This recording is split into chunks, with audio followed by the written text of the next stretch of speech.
Yaxşımsizlar ko'pchilik, hammanglarning mush vaqt xayrli bo'lsin. O't yallig'ini davolash.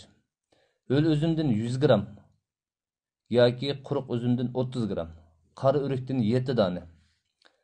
Tayyorlash usulisa yuqoriqilarni suvda qaynatib, choy o'rnida ichiladi. O't yallig'i jiddiy qo'zg'alganda uzum bilan qora o'rikni qo'shib iste'mol qilish.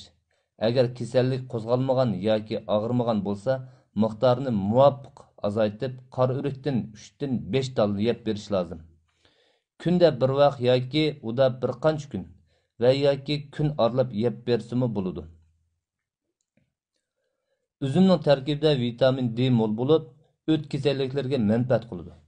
Qora o'rikniki o't suyuqligining ajralishini ilgari surish, bakteriyaga qarshi turish, cho'ng uchay tayoqcha bakteriyasi, to'lg'oq tayoqcha bakteriyasi, kizik tayoqcha bakteriyasi, yiring tayoqcha bakteriyasi, o'pka tuberkulyoz bakteriyasi qatorliqlarni tizginlash rolini o'ynab turdi.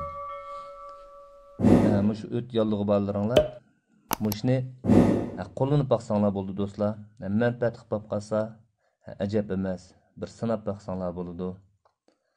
Mazmunni qayta-qaytalardan anglasangiz tushunalasiz.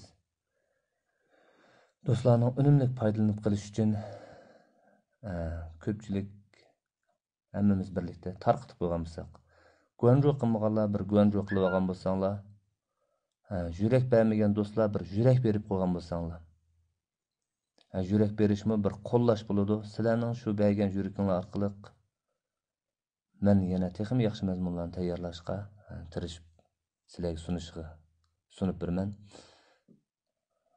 Kelar sonda ko'rishaylik. Xayr xo'sh, amon bo'linglar.